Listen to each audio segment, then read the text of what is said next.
There's a strange kind of silence that settles into a marriage. Not loud, not violent. It's soft, like dust. You don't notice it until everything's coated in it. Erica and I had been married for 7 years. On the outside, we looked like a well-functioning couple. People at her yoga class used to call us goals. I worked as a financial analyst. Predictable hours, steady income, no scandals. She taught Pilates, did influencer-style posts on Instagram, and lived by phrases like, "Manifest the life you deserve." We had dinner together most nights. We remembered birthdays. We shared a Netflix account and even a weighted blanket. But intimacy, real connection, that had started to rot from the inside out. It didn't happen all at once. It never does. I first noticed it one Tuesday night. I came home early, hoping we could finally reconnect. I'd picked up her favorite sushi and even a small bottle of that plum wine she liked, trying, God help me, to bring a little spark back. She was on the couch, wearing a gray hoodie and scrolling through her phone like the screen owed her money. "Hey," I said, holding up the bag like some kind of peace offering. "Brought dinner. Thought we could eat together?" She looked up, blinked twice, then forced a smile. "Oh, cool. Just put it on the counter?" No hug, no kiss, not even a thank you. I stood there like an idiot, waiting for her to notice me. She didn't. So I went to the kitchen and set everything down. That night, we ate in silence. No eye contact. The only sound in the room was the click-click of her chopsticks and the low murmur of her true soulmate, her phone.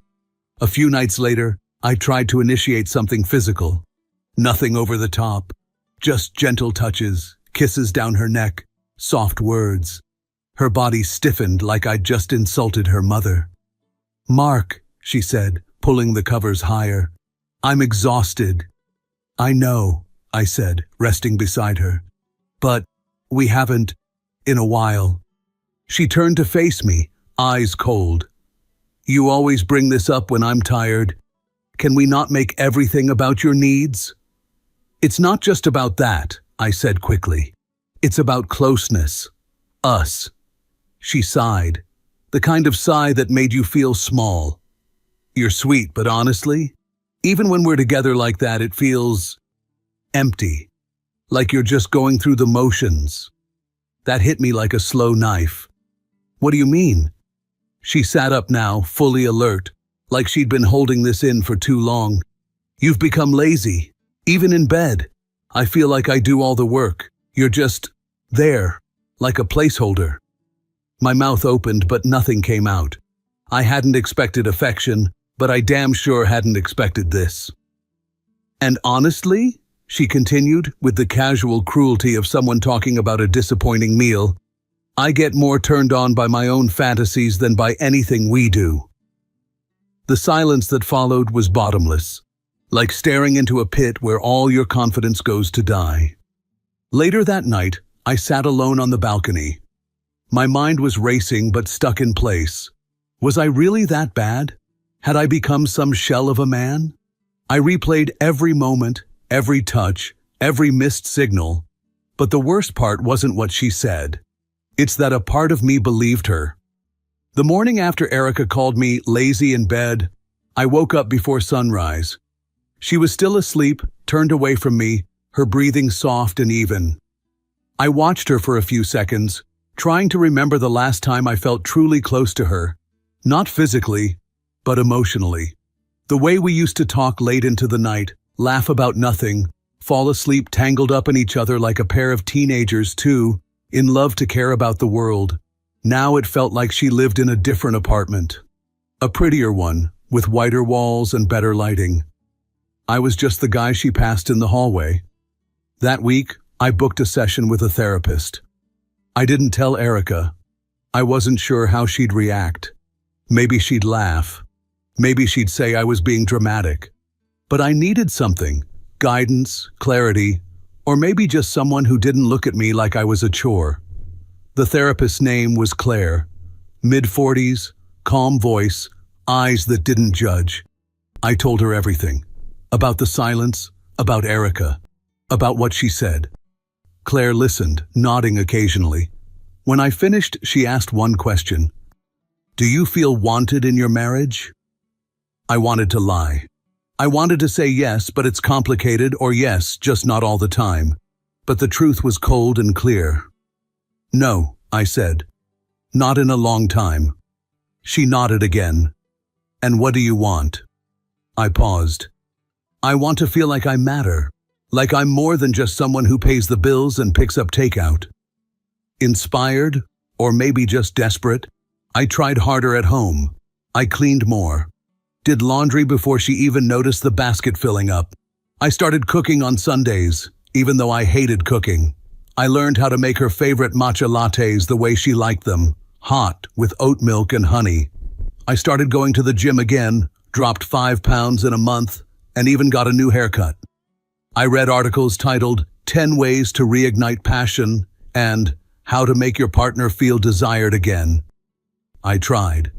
God, I tried. One night, I surprised her with candles, music, and a bottle of red wine she once called liquid foreplay. I gave her space, time, didn't rush anything. I just wanted to reconnect. She sipped the wine, glanced at the setup, then said flatly, "Did you get this idea from some men's blog or something?" My stomach dropped. I laughed weakly.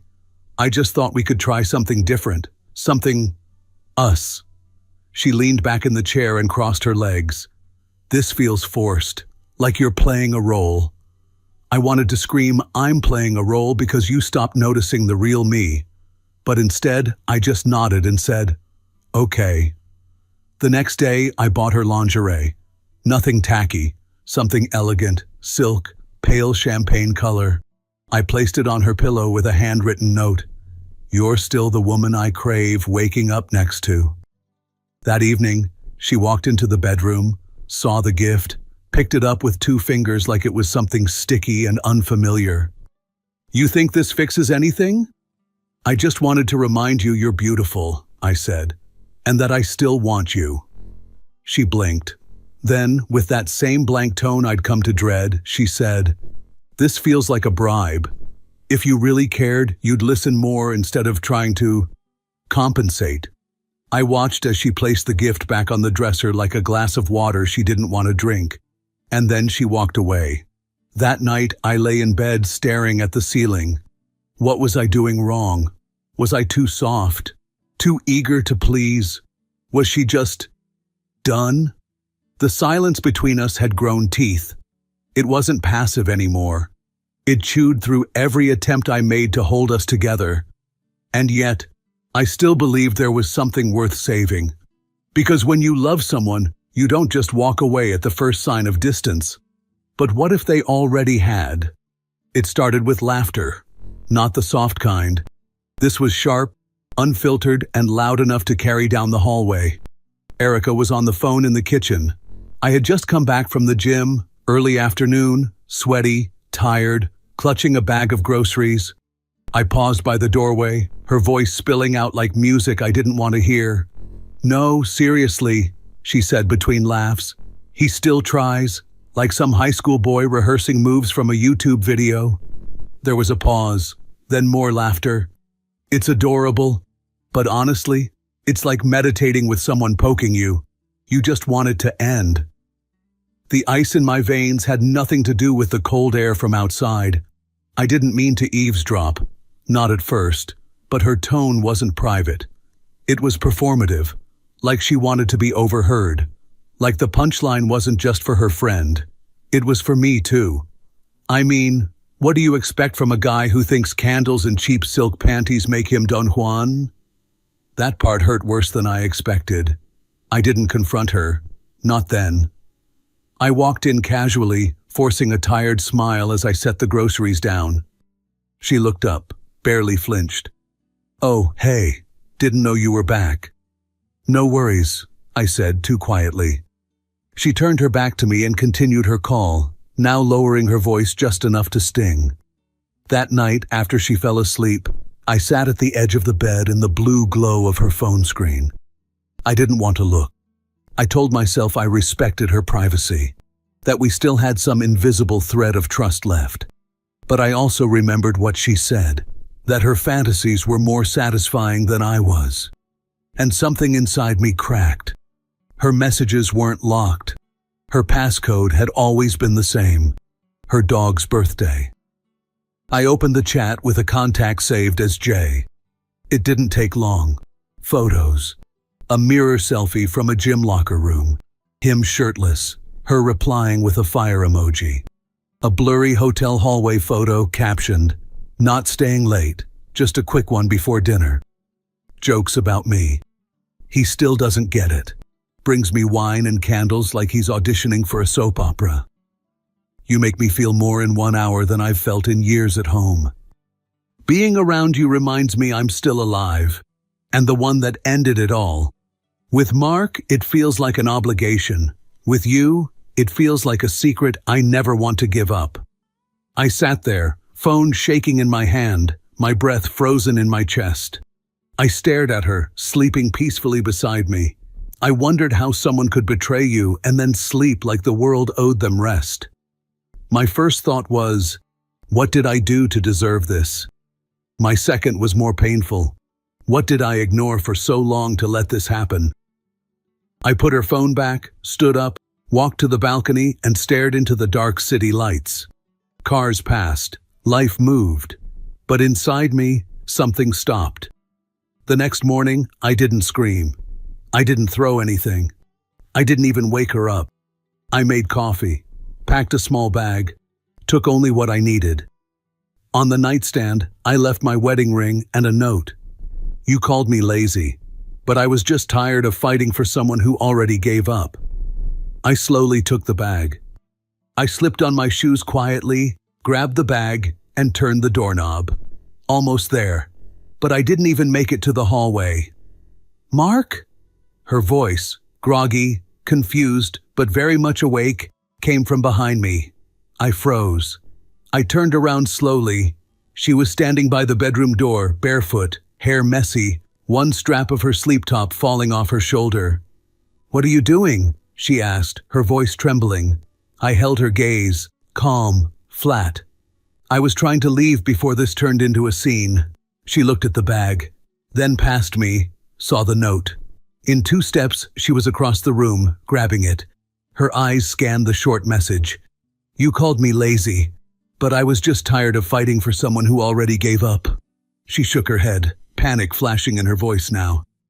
Wait, can we just talk first? Don't do this, not like this. I took a breath. I've said what I needed to say. She stepped closer, voice cracking. You're overreacting. It was just a stupid comment. People say dumb things when they're frustrated. I tilted my head. Frustration is one thing. Humiliation is another. I didn't mean it like that. I cut her off gently without anger. You did. You just didn't think I'd ever leave. She stood there, stunned, silent. Then, quietly, so that's it? I nodded. My decision is in the note. Everything else would just be noise. I turned again, reached for the doorknob. Mark, she whispered. I didn't stop this time.